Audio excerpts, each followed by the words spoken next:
Kathy. Hi, everyone. My name is Kathy From. I'm your singer educator today here with Michaels. Welcome, everyone. I'd like to thank Chanel and Vanessa, who are working in the background here assisting. We do have some technical difficulties today, so please be patient. I'm sorry. We troubleshooted as much as we could and just didn't quite figure it out. So I apologize for any camera views that you might see that might not be what we hoped to show you. So today we are working on the Singer Quilted Box Bag, of which you all got the directions for in your registration. And that information is was sent to you via email. Sorry about that.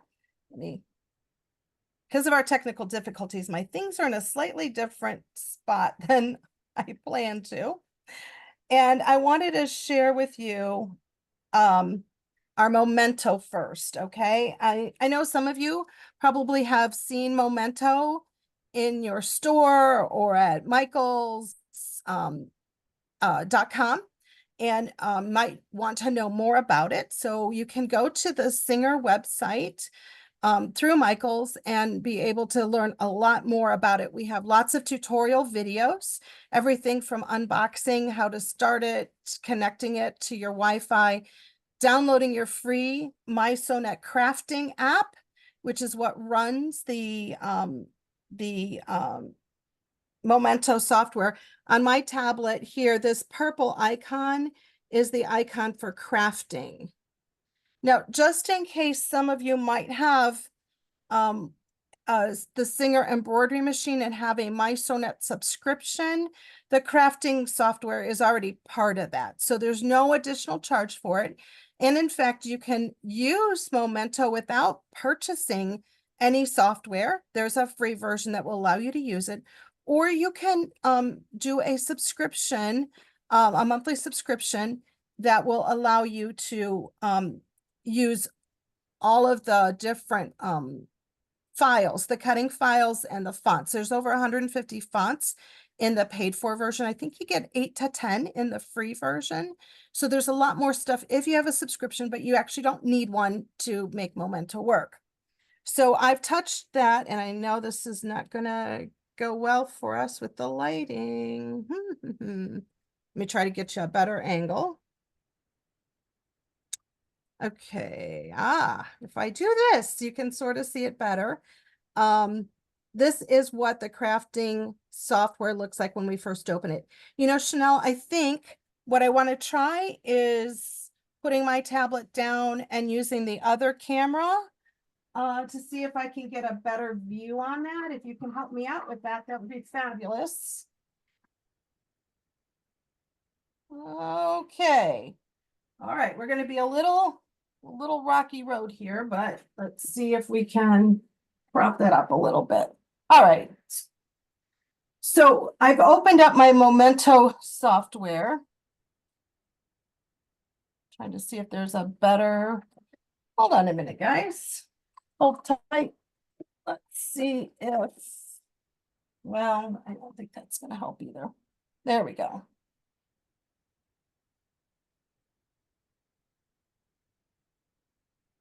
All right.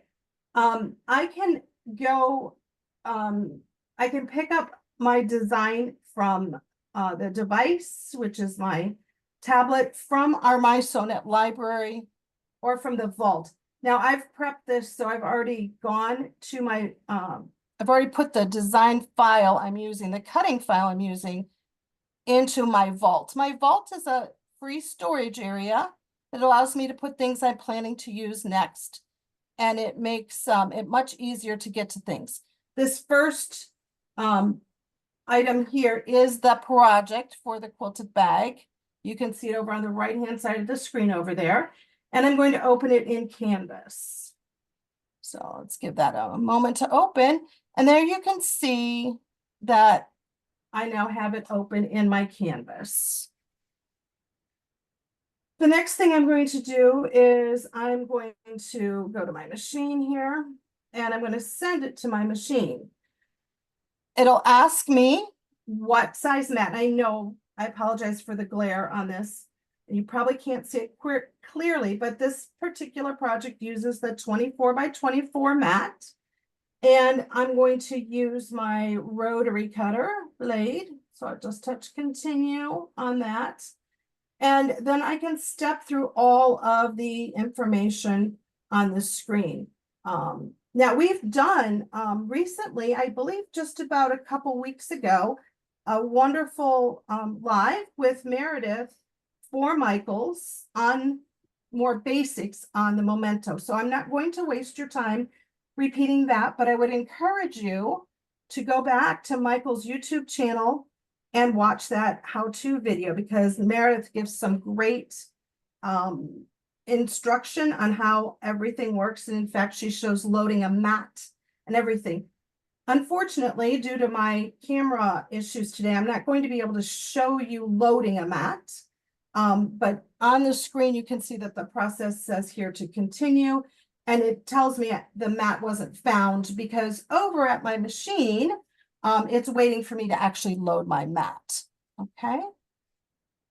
So I think if we can switch back for just a moment, Chanel, that might be good. Thank you. While I work on getting in place. We're going to do some fancy footwork here, guys, so I can have you see the machine.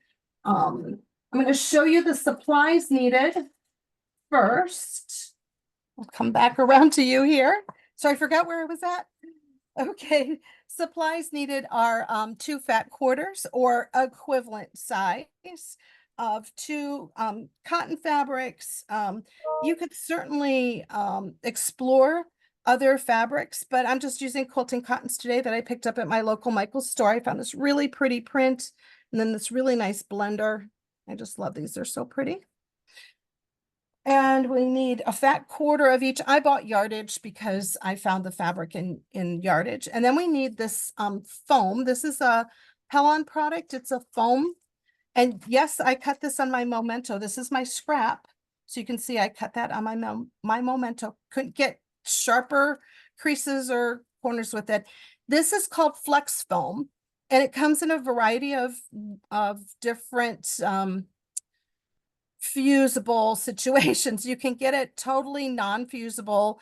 You can have it a one-sided fusible or a two-sided fusible. Each Pellon product has like a little sheet in it when they cut the yardage for you.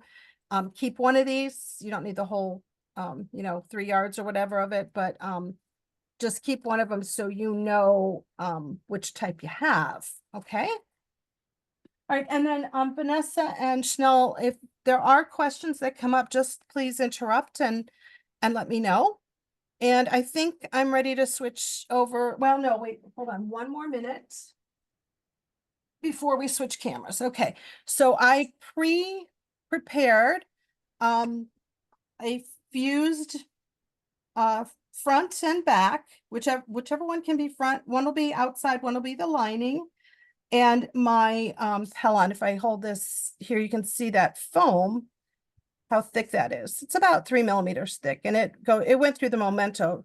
I just used a heavy fabric setting with my rotary blade, and it cut beautifully through it. Okay. So now I fuse this. Now you might have a question. I don't know if any of you have ever had this happen to you, but I've had it happen to me. Is you have a double-sided fusible product, and then you have fabric that you need to put on both sides, and you're like, kind of like, how am I going to make that happen without getting the fusible glue either all over my iron or all over my pressing space, right? Have you ever ended up like touching fusible with your iron, and then you have a black mess, gooey mess you got to clean up, and then you got to get some of that iron cleaner? It's happened to the best of us. So you can get a non-stick press cloth. I know some brands are branded like Teflon press sheets or non-stick press sheets. They're used a lot for applique and other things. And just a secret here, they also sell them in the baking department. as a sheet that you can use for baking cookies or putting even in the base of your oven as a non-stick, like so that if you have something that kind of overflows, it doesn't make a mess. I would never put the one I keep in from baking. I would never use that for fabric, but I'd buy a new one if I couldn't find a fabric pressing sheet. So you can put that down to protect your surface, your ironing surface. And then I laid my, let's see here, let me grab just my sample leftovers here for you. Then I laid my fabric wrong side up. One piece went wrong side up. So I'm making a sandwich. I'm going to have to make my sandwich in the air. And then I would put my fusible fleece and I lined up all my little cut marks. So I can kind of line that up for you now. All right, so that's the top side. I'd have it down like so. So lining and the foam. And then I would place my outer fabric, and it doesn't matter which side you have up or down. It's reversible up until you put the zipper in it. All right, so I've got a sandwich. Let me try to hold it sideways for you. So Kathy, somebody Yes. is asking if you can use parchment paper to protect the surface. You know, I haven't tried it personally for this, but I've used it in other ironing applications. Like I've ironed silk flowers between parchment paper, so I think it would work fine. I'll have to give that a try later on today and report back. Thank you. Good question. So I have my sandwich, my outer fabric, my foam, and my upper fabric. And then I'm going to fuse this. Now, when you fuse something that has that glue on it, you want to use a lifting and pressing motion. You don't want to slide it. You're not ironing a shirt. We're pressing. So we're going to use an up and down motion. And I have my Singer iron behind us, so I don't think we can see that in my camera view, but you can just use that pressing motion. If you're using something small, you might want to look at our little Momento little press. It is so cute, and it works really well for pressing and getting into small spaces. So I pressed all of one side. I let it cool, because when you iron something with a fusible, that glue, when it's warm, is still can move around a little bit. So you want it to be cool to the touch. Then you flip it over, and then I press the other side just to get a really nice bond on both sides. So here we go. We have that fused on both sides. All right. Okay, let's try that other camera angle now, and I'm going to go over to the machine. Oh, good, thank you. Like magic. I love having helpers. It's fabulous. Now, let's see. Would you like to unmute? No, we're not going to unmute. There we go. All right, you can still hear me okay? Is that correct? Yeah, you sound great. Okay, thank you. I wanted to check that microphone message I got. All right, so you are seeing, let me move this over a little bit more, back you up a little bit. You're seeing our heavy duty Singer machine that I'm using today. It's a wonderful machine, has loads of stitches, lots of decorative stitches on the little pull out here. We're just pretty much using a straight stitch today, but I wanted to show you in the display screen here. And again, I apologize with the glare. I've selected stitch number 1, which is our straight stitch, but I'm going to be quilting these layers together first. And when I quilt through something that's thick, I prefer to increase my stitch length. So on my machine here, this first minus and plus is for the width. And I'm not doing a width, I'm using a straight stitch. And then the next plus and minus over here is for our stitch length. So I experimented earlier and I went up to 4.0 for my length. Now the reason for that, there's actually a really good reason for that, is that when you sew thicker fabrics, you actually need a longer stitch length to go through more evenly with the stitching. So there is a true reason why you want a little bit longer stitch length. Now I've put a foot. Let's try putting the foot here. Okay. Maybe if I hold it. There we go. So this foot is our Sew Easy guide foot. This is a foot that does come with this Singer machine. It is sold separately as well. If you have a snap-on, a low shank snap-on Singer with the more modern wide pin, not the skinny tiny pin, but the traditional pin width where it snaps on, it'll probably fit a lot of other models of Singer. So that's something that you can always add to. I like this foot because it has a guide on it, and that guide can be moved. Sorry, I know my hands are in the way, but this guide slides up and down this post. Okay, so I can set my spacing, and right now I'm looking at center needle position because that's the stitch I chose. I chose my straight stitch with center needle position. So I had this pulled all the way out, and I'm going to attach this foot. It just snaps in place. I'm just going to lower that foot in place. There we go. And my machine is already threaded.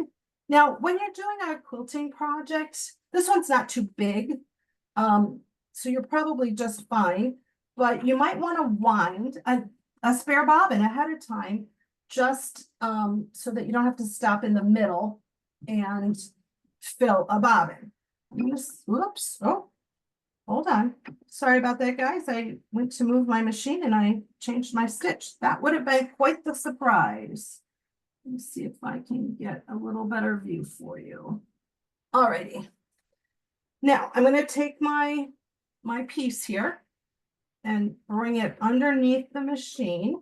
And this very first row of quilting I'm going to do, let's hope we don't have a comedy here. I'm going to try to keep this from bumping my camera stand. All right, here. I'm going to go ahead and line up you can't see that because my fabric's in the way. The outside, I know it's white, so it's a little hard to see, with the edge of the bag cut out. Now this is the long edge. Ultimately, this will be the spot where we put in a zipper. So we're going to be quilting this parallel to where the zipper goes. You could quilt it any direction you want. You could quilt it diagonally if you'd like to. You would just have to start off with at least one chalk line to get you started if you wanted to not follow a cut edge. So I'm just going to start sewing here. Yeah. And I'm going to take my needle down, just have the edge of my fabric caught up under that foot. Try to keep that down so that you can still see what's happening. And I am sewing at quite an angle, so I apologize. My sewing will not be super straight for you. I'm trying to keep my hands out of the way. When I get to the end, I'll just touch my stop. Now, every bit of this is going to be enclosed in a seam allowance, so I don't need to backstitch at the beginning or the end. It's just, there's just no need to do that because these are not construction stitches in the fact that there'll be stress on them. It's our quilting pattern. Now, you can see here that we have our first line. Or maybe if I flip it to the back, you can better see our first line of stitching. There you go. And I'm going to follow that line of stitching with the guide on my foot. So let me get this set up for you, just to show you how it works. And then I have one that's already quilted for us. And this machine does have speed control. So if you are teaching someone new to sew, often they're a little afraid of how fast it goes. So there's a slider right on the front of the machine where you can reduce or increase the speed of machine.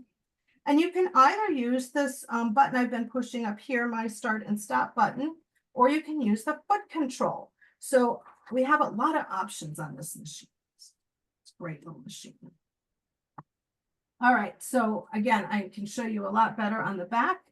We're just going to quilt along the whole back, the whole entire piece. I reach for my other sample here. All right. All right. You know what? Will you please switch me back camera wise? Because I'm sorry, Kathy. I accidentally muted you. If you can unmute, we'll be able to hear you again. I clicked the wrong button. Well, you know what? If we can't have fun and can't laugh at ourselves, you know, it's just not worth it, right? Very true. Okay, so no worries. So we're back here, and you can see that if I come back a ways, you can see that I have this piece all quilted. It's much easier to see on the back side. Okay. Alrighty. Now the next step we're going to do is work on our zipper. Now I've done one side for you already. I kind of cheated and did that ahead. So I'm going to show you a side. It's going to be like doing the first side. And I think I am ready to go back to the machine then. Swivel back around. Okay, we're back at the machine. Thank you. Now, for putting in a zipper, we're going to use this zipper foot. Okay. Oh, I know, it's so shiny. It just is reflected off the light here. So this zipper foot can be snapped on either side of the ankle. So there are actually two places it can be snapped on, the left or the right.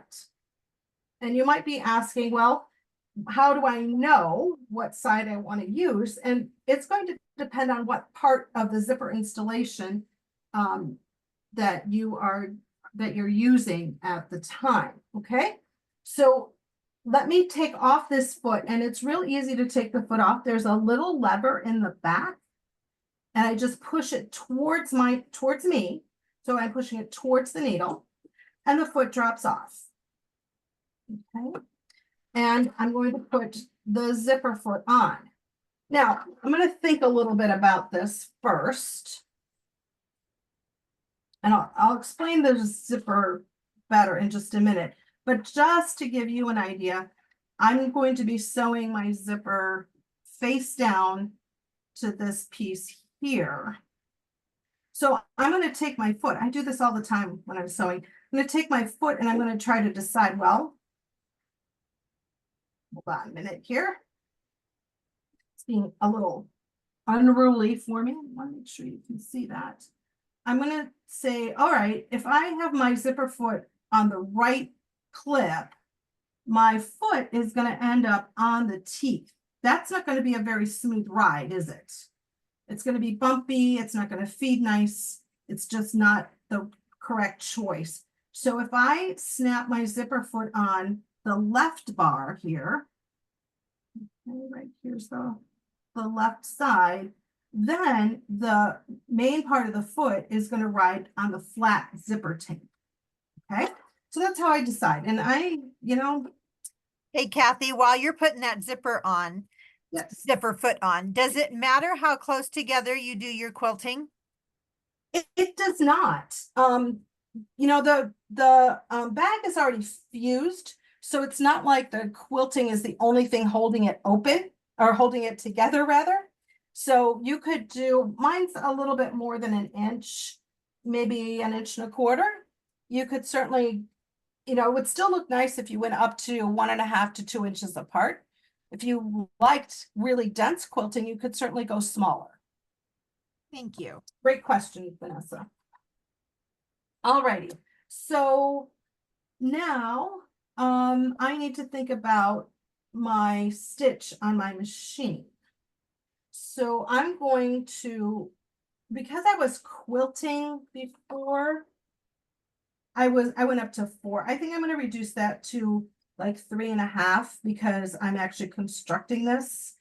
It ends up being double sewn, so it's 3.5 is still going to be really stable for it. And I want you to notice something here. I still have my straight stitch, my stitch 1 selected, but I have the ability on this machine. Now, it's not true on every Singer sewing machine, but on this particular model, which is the 6700C, I can move my needle position. So I'm going to take you back to the needle. Let me put something here, but I think you might be able to see better. And again, I'm sorry, I'm holding my camera. As I push the minus by the stitch, can you tell that I'm moving my needle to the left? And then if I come back to 3.5, which is the normal, you can see that my needle is not going to hit the foot at all. I can move it over though further where I would be striking my foot. That would be bad. We do not need a broken needle today. So I do not want to use that setting. So I'm taking my setting back to 3.5. I wanted to show you that you can indeed move the needle position left and right on this Singer. Okay.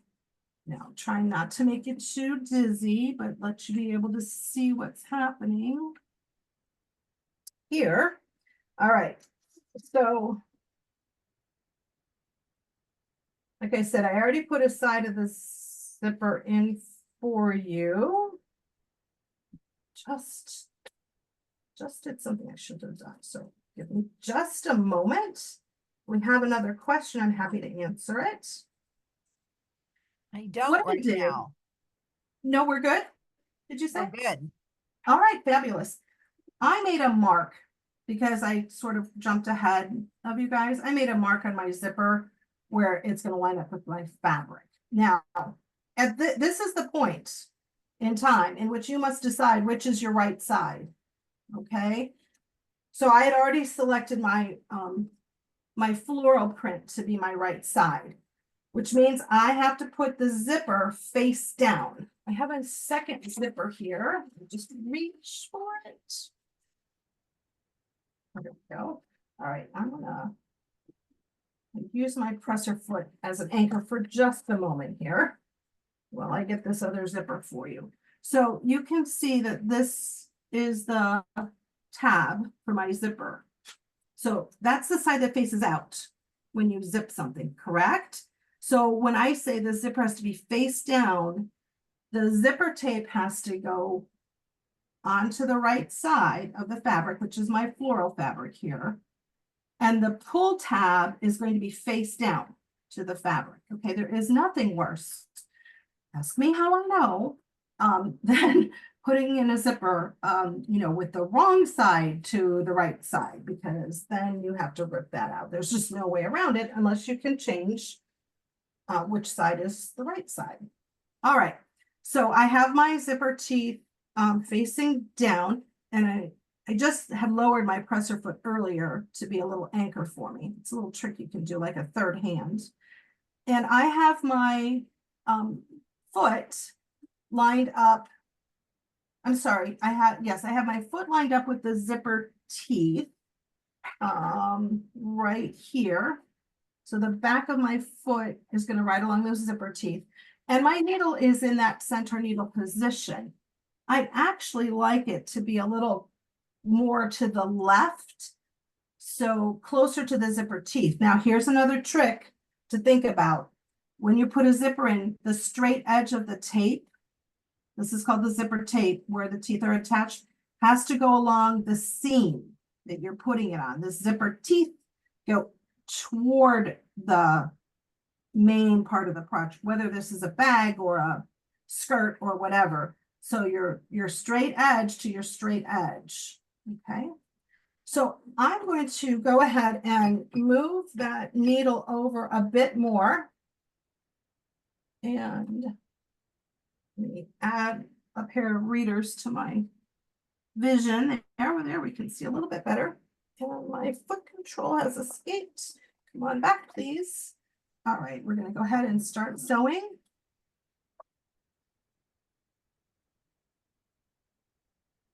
I'm going to try to sew without, whoops. Boy, did I go crooked. Vanessa, I don't know. You forgot to tell me how hard it is to sew straight on camera. That's okay. They can't see your stitching, Kathy. They don't know it's crooked. Okay, so we stitch that zipper in. Hold on, let me clip my threads for you and come back. So zipper tape to the edge, and here's my zipper teeth. Let's see, I don't know if you're really seeing that at all. Yep, we can see that. Can you? Yep. Thank you. All right, now this fabric, we've put this foam in it and it's a little wily, it's a little stiff. So we're going to anchor this zipper down to the bag itself by top stitching it in place. Okay, so that's pretty simple to do. Let me just get it arranged for you and I'll bring it back so you can see it. So I'm just doing a finger press to get this to roll out. I might go to my iron, but I honestly probably wouldn't. I'd probably just finger press it. Now, if I go to put this under here, I'm like, wow, I'm going to lower this foot just to hold it in place. I'm like, this is not right. I want to sew over here. I want to hold these layers together. Okay. And my foot, I mean, it'll sew, but it won't hold the zipper down. I need my needle to be all the way over here. And while, yes, I can move my needle position, when I move it as far as I can to the right, it's going to strike the foot. So this is the time in which I would switch the position the foot is on my machine. So remember, I had put it on the left bar, and now I'm going to move it, untangle my thread, and put it on the right bar. Reposition, please, for you. Whoops. There we go. Now, I left my needle moved over. I'm going to lower it there because I really want to stitch fairly close to the edge of the fabric. And that's just going to make things easier for me. And I'm just going to sew this top stitching down. Whoops, hold on, let's stop a minute.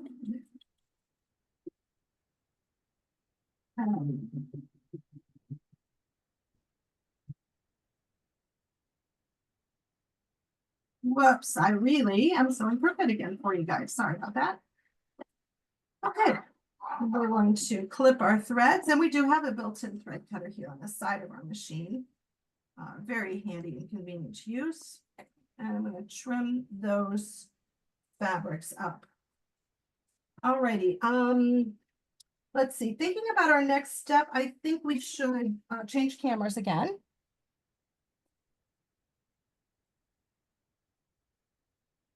Thanks, Chanel. And I'm going to re-zip my zipper closed. Now, here's a really good hint. Always use a zipper that's longer than what you need for your project, okay? It's just so much easier. You don't have to worry about sewing through that little end. Sometimes the ends of zippers might be a little metal bar when you sew that. So I just have a really long zipper here. Let me go back so you can see. So this is what the outside of the bag would look like, okay? Now we're going to trim off this extra zipper when we do our next seam, okay? So let's get this turned so we're seeing the inside, okay? I turned it purposefully so you could see the outside. But let me turn this to see the outside. Okay. And then I am going to go ahead and zip that zipper back up, okay? So that's what we're looking at here. Our next steps are to sew the ends. So the ends where the zipper is, we're matching these up. Let me hold it this way for you. And we're going to sew across here. Now, look at what we have here. We have our zipper pull. And if I were to sew this exactly the way it is now, I'd never open my bag because my zipper pull is outside that seam. So I need to unzip it a little bit and then match my edges. I'm going to turn this back around for you so you can see it, match my edges, and I'm just going to stitch all the way across that end. And the same thing at this end. Now this end, I don't have to worry about a zipper pull at all. I just have some extra zipper teeth there. When I sew through and across this part of the bag, I'm going to sew a little bit slower and hope that I don't break a needle for you on camera, but you know, it could happen. If it does, that's just part of sewing, okay? So we can switch back to the machine view, please. Okay, and if you like, you can put some pins or clips in there to hold that in place. Now, I'm not going to use that zipper foot. I'm going to take that zipper foot off and put it away. And I'm going to go back and choose this is a standard foot. But I have to give this camera a message. There we go. This is the standard foot, the everyday sewing foot that comes with the machine. See, the backside is nice and flat, used for just traditional seams. They're all-purpose foot. Okay, I'm going to snap that in place. Whoops. And let's see here. Need my glasses. Now I see that I still have my needle way off to the right. The easiest thing to do to get it back to normal is just reselect that stitch pattern number 1. And then again, because I'm working with a little thicker fabric, I'm going to increase that stitch length just a little bit. Not as much for quilting. I just went up to 3 instead of 2.5. So if you think of 2.5 stitch length is great for just, you know, like quilting cotton, like you're piecing 2 pieces of quilting cotton together. Or if you're sewing something really thin, you might go down a number. So from 2.5 to 2. If you're going to something thicker, go up a half number, so you can go up to 3. Okay, so that's how you think about choosing your stitch length for different weights of fabric. So I'm back in my center needle position, and my seam allowance, you know, we made these directions super easy for you guys. We don't have to worry about a particular seam allowance. We're going to use the outside edge of the presser foot as our seam allowance. Okay, I'm going to get my self resituated here. Here, I'm going to go ahead and do a little back stitch. And because I wanted to reinforce that, and I'm just going to sew slowly over those teeth. And whoops, touch the wrong button. There we go, little reverse button there. And reinforce that seam for us. That was fast and easy, wasn't it? All right, now I am going to trim this extra zipper tape off. I'm just going to trim it so that it's even with my fabric here. Now I can save this piece of zipper. I probably have about 10 or 12 inches left. I can put another pull on this and use the zipper again. So, all right, so we can see that I clipped that off here. And then I would sew my other side. Now it's important to have this other side when we sew it, the zipper open, so that we can actually get into the bag when we're done. So let me quickly sew this other side up and we'll see if we have any other questions.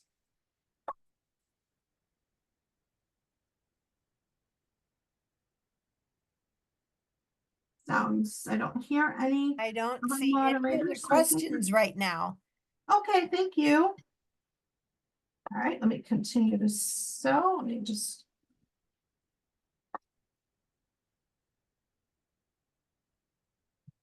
Had to get over that hump of that zipper.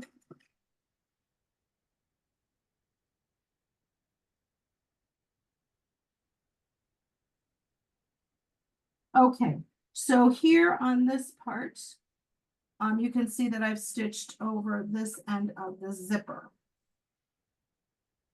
Let's go ahead and switch So camera. Kathy, we do have a new question that just came in. Sure. Can you fuse your 3 layers together and then cut it out on Momento? Or do you need to cut each layer separately? Well, you know, I did cut all 3 layers separately because there aren't a lot of the products, the foam and the batting that are double fusible. There's a few out there. The recommended thickness for Momento is 3 millimeters in thickness to be cut. I would say it's worth a try. And I have a little fused sandwich I could, that I practice my quilting on, so I could give it a try later on and report back. I've never seen it not recommended, and I have indeed cut fabric for applique projects. I love to do machine applique, and I have fused like the fusible webbing type of material to the back of quilting cotton and put those 2 layers through the Momento. I do know you'd have to have them fused. They would not work well if they were not fused. It would shift on you. Okay? Thank you. You're welcome. All right, so here's my bag. I'm going to trim this extra tape off right now. So sorry, guys, I got to kind of get it in my line of vision to do that. All right. So we have our bag. It's almost looking like a bag. If I smush this, you can see it's going to be a box. So I bet you can guess the next step is to sew these corners together. And I'm simply going to take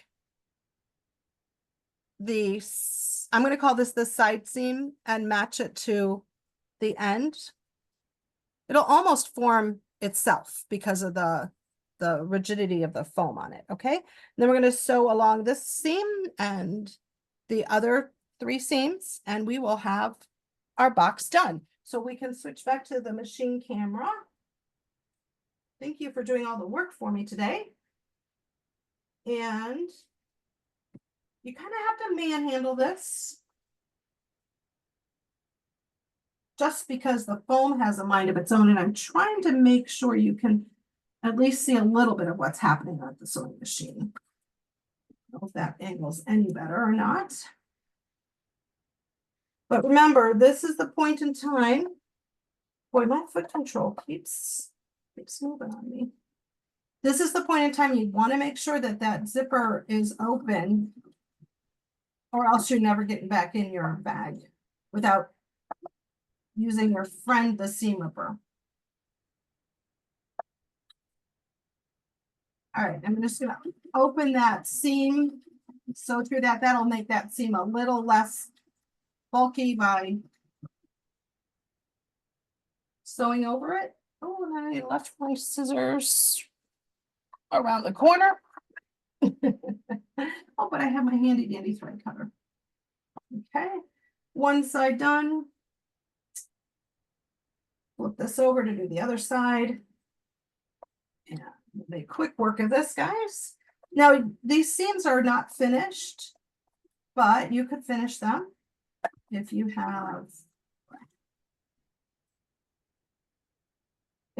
a serger.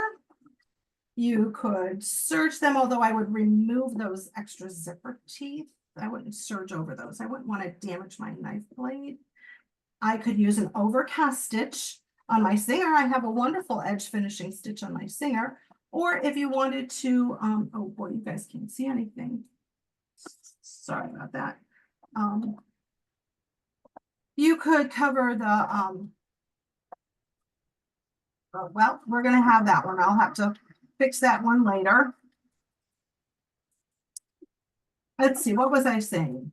I was saying that if you don't want raw seams in your bag, then you could cover these with bias tape.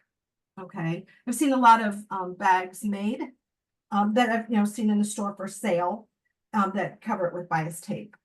And in fact, I will be back on Michael's in September. It's just a little preview. Chanel, I hope you don't mind, but September is National Sewing Month. And I've been asked to share different types of sewing feet for different types of sewists in September with all of you. And one of the feet that I'm going to share is the bias tape foot. So I can come back and show you just how easy it is to apply bias tape to an edge to conceal it or cover it. Okay. So that's something to look forward to in September. A number of the senior educators will be doing the Michael Zooms for you in September. So you'll have to check that out on michaels.com. You can register for the classes there. All right, last scene, ladies and gentlemen. Whoops, there I am. I thought I was sewing backwards there for a moment. I did want to sew backwards, but not all the way.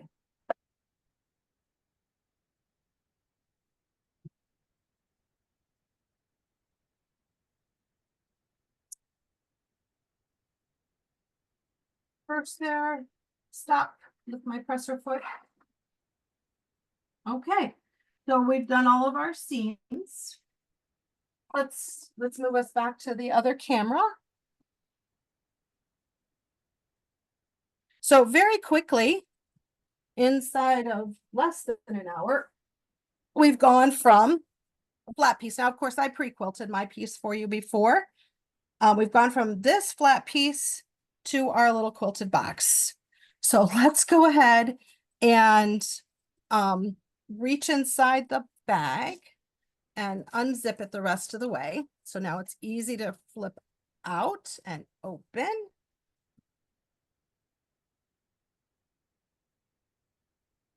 It's always easier to see when you have the overhead camera, but fortunately that wasn't working. But you can see how nice this pokes out. And something I like to keep with my sewing tools is a point presser. All right, a little tool that has a pointy end to reach out for things. And if you don't have one and you have a clean chopstick, a chopstick works really well because it has a blunt end.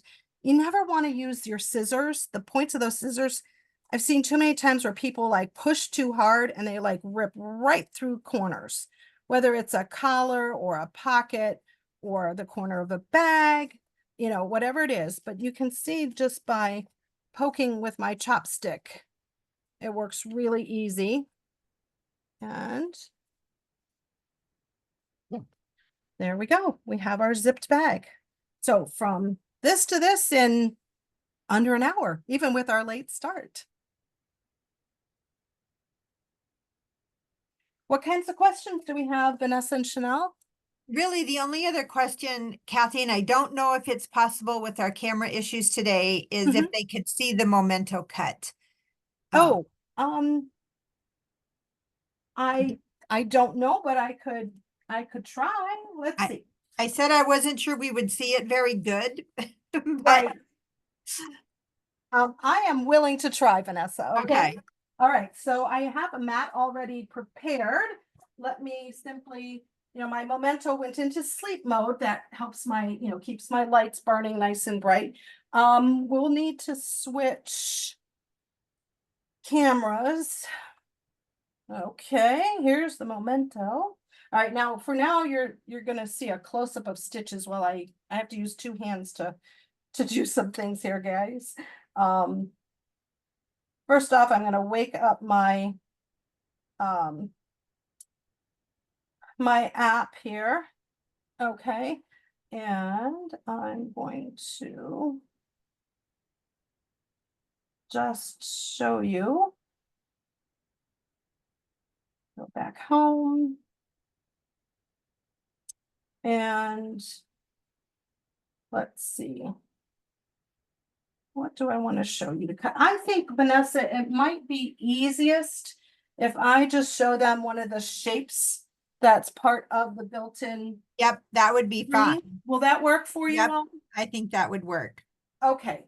So I'm not sure how my angle is with the light reflection. Can you see the screen at all? Not really, because the screen is so bright, but I would just load something, Kathy, and then just let us see it cut. So I'm going to go to my preset designs, and you can't see, but there are 5 very traditional pre-cut, pre-selected shapes used for quilting. We have a square, a triangle, diamond, a rhombus, and a hexagon, of course, because hexagons are so popular right now. And I will just choose a square and say next. And if I want to make a size change on the screen, I can. Right now, it's, mine is set in millimeters. You can switch it over to inches if you'd like. I'm just gonna say next. Then I have to tell it what mat I have, and I have my biggest mat, available. Because of what I would plan to do, before my camera issues. You can fill a mat with these 5 shapes in their standard size. You can fill a whole mat.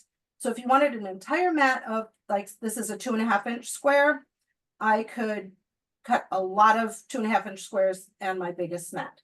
But I'm just gonna cut one for you, and I'm gonna say next. I'm going to tell it my fabric choices are here in a list. And I'm going to go to quilting cotton and say next. And I have speed and force. My particular Momento likes to work with a, whoops, I went the wrong way. I want to go to a higher force. Oops, I'm going down. Sorry about that, guys.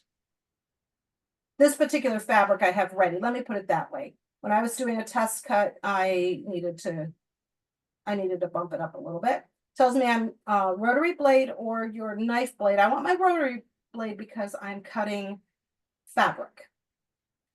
All right, now let's see. I can do a test cut and I need to load my mat. So I can tell it I want to do a test cut and I would have to get it positioned.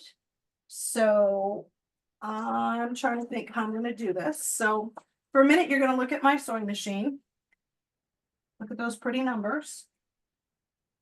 I'm using the biggest net, so it's a two-handed job here.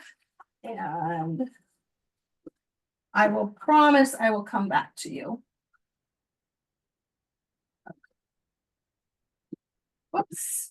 Okay, hang on tight. Now, let me see if I can get this in my hand. I can just put it on the mat. Just show you. Thank you, everyone, for understanding about our technical difficulties today. I truly appreciate it. So here you see, I have put my mat into the guides, right and left. All right. And I have my brayer sitting on top. I'm going to move that before I cut it. But I wanted to show you that you'll use the brayer. I'm going to try to hold this with my body. You're going to use your brayer. You know, it's kind of like a rolling pin, and you're going to press it down on the mat. Now, the mat I used for my fabric today is the fabric mat, the fabric grip mat. There are 4 different grip strengths available in Momento mats. Boy, I tried to say that 3 times fast. And there's a standard grip, a light grip, a heavy grip, and the fabric grip. So I'm using fabric. I did use the heavy for my foam. Now over on my machine, on my Momento screen, I can say load mat. So I'm going to load my mat. Now, I didn't say anything about the pinch wheels or anything because we covered that in our basic YouTube, our basic video with Michael's. And I really encourage you to go back and watch that because that's the one that's going to give you all the ins and outs of the basic. Okay, so it loaded the mat. You saw it suck it in and suck it back out again. I'm going to go back here to my screen and do cut design. And I don't know if we can, yeah, we can see that rotary cutter's moving around in there. It's getting itself lined up and positioned. And then it's going to lower and it's going to cut.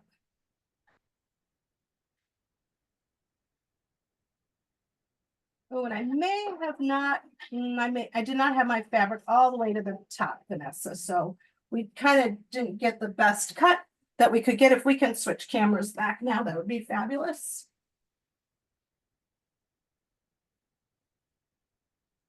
Okay, whoops, I'm coming back to you. Just had to eject my mat for you. Okay, so you can see here that my little square cut. I didn't have it quite, my fabric was a little crooked, so I missed the very top corner of this, but other than that, cut just fine with that. And That's my fault that I didn't have my fabric all the way up to the top. Okay. So Vanessa, I hope that shows them something. Yes, I think that's good. At least I got to see it in action. Okay, yeah, I know. It's always exciting to see it in action. So, I don't see any more questions. all right. Well, I want to thank you for joining us today and putting up with our little technical difficulties. Remember that you do have that project sheet. It's got step-by-step directions, including which foot to use when, how to do every single step. So I'm looking forward to seeing a lot of these quilted box bags, wherever I left mine at, out there in use. We'll see you soon. Thanks for joining me. Bye.